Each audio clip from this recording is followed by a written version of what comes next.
جائیں گے ہم وہاں جہاں کی خبر چھپ جاتی ہے، دکھائیں گے وہ جو رہتا ہے نظر سے اوجھل، پہنچیں گے ملک کے ہر کونے میں، شہر شہر کی لائیں گے ہر خبر۔ سٹیزن نیوز بنے گا ہر شہری کی آواز۔ دیکھیے نیوز اور ہر رات 9 بجے صرف سٹیزن نیوز پر۔ سٹیزن نیوز، ہر شہری باخبر۔ السلام علیکم، سٹیزن نیوز میں خوش آمدید۔ سٹیزن نیوز سے میں ہوں انمول۔ سب سے پہلے نیوز ہیڈ لائنز۔ قومی شاعر ڈاکٹر علامہ اقبال کا 144واں یوم پیدائش آج منایا جا رہا ہے۔ مزار پر گارڈز کی تبدیلی کی پروقار تقریب کا انعقاد۔ بجلی کی قیمت میں 2.5 روپے سے زائد کا اضافہ، نوٹیفیکیشن جاری۔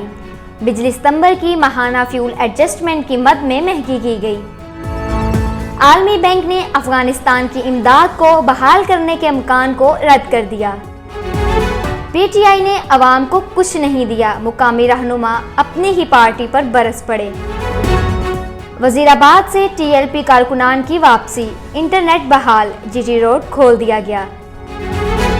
اب خبریں تفصیل کے ساتھ۔ علامہ اقبال کا یوم پیدائش، مزار پر گارڈز کی تبدیلی کی تقریب۔ مفکر پاکستان کے یوم پیدائش کے موقع پر ملک بھر میں خصوصی تقریبات کا اہتمام کیا گیا۔ قومی شاعر کے یوم پیدائش کی مناسبت سے مزار اقبال پر گارڈز کی تبدیلی کی پروقار تقریب ہوئی، جس میں پاک بحریہ کے چاق و چوبند دستے نے اعزازی گارڈز کی ذمہ داریاں سنبھالیں۔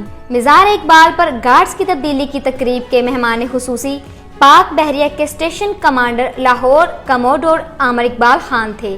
سیالکوٹ میں واقع اقبال منزل پر بھی شاعر مشرق سے جڑی چیزوں کو دیکھنے عوام کا تانتا بن گیا ہے۔ نیپرا نے بجلی کی قیمت میں اضافے کا نوٹیفیکیشن جاری کر دیا۔ نیپرا کی جانب سے جاری نوٹیفیکیشن کے مطابق بجلی کی قیمت میں فی یونٹ 2 روپے 52 پیسے کا اضافہ کیا گیا ہے۔ نوٹیفیکیشن میں بتایا گیا ہے کہ بجلی ستمبر کی ماہانہ فیول ایڈجسٹمنٹ کی مد میں مہنگی کی گئی ہے، جس کی قیمت میں اضافہ نومبر کے بلوں میں وصول کیا جائے گا۔ نوٹیفیکیشن کے مطابق اضافے کا اطلاق کے الیکٹرک اور لائف لائن صارفین پر نہیں ہوگا۔ عالمی بینک کے صدر ڈیوڈ مالپاس نے پیر کو کہا ہے کہ طالبان کے افغانستان پر قبضہ کرنے کے بعد اگست کے آخر میں معطل کی گئی مالی امداد کو دوبارہ شروع کرنے کا کوئی امکان نہیں ہے۔ عالمی بینک کے صدر کا کہنا تھا کہ افغانستان میں تباہ حال معیشت میں کام کرنے کا تصور نہیں کر سکتے۔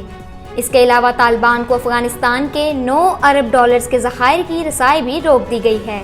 واضح رہے کہ 2002 کے بعد عالمی بینک کے افغانستان میں 5.3 ارب ڈالرز کے کئی ترقیاتی منصوبے چل رہے تھے۔ یاد رہے کہ عالمی بینک نے طالبان کے کنٹرول سنبھالنے کے بعد افغانستان کی امداد روک دی تھی، جبکہ آئی ایم ایف بھی افغانستان کی امداد معطل کر چکا ہے۔ تحریک لبیک پر عائد پابندی ختم ہونے کے بعد وزیر آباد میں 11 روز بعد معمولات زندگی معمول پر آنے لگی۔ وزیر آباد میں ٹی ایل پی کے مظاہرین کی جانب سے دھرنا ختم کرنے کے بعد علاقے میں انٹرنیٹ سروسز جزوی طور پر بحال ہو گئی ہے، جبکہ دریائے چناب کے مقام پر جی ٹی روڈ کو مکمل کھول دیا گیا ہے، جس کے بعد لاہور اور راولپنڈی کا جی ٹی روڈ سے رابطہ 11 روز بعد بحال ہو گیا ہے۔ وزیر آباد میں دھرنا ختم کرنے کے بعد تحریک لبیک پاکستان کا مارچ واپس لاہور پہنچ گیا، جہاں جی ٹی روڈ پر مرید کے اور دیگر مقامات پر مارچ کے شرکاء کا استقبال بھی کیا گیا۔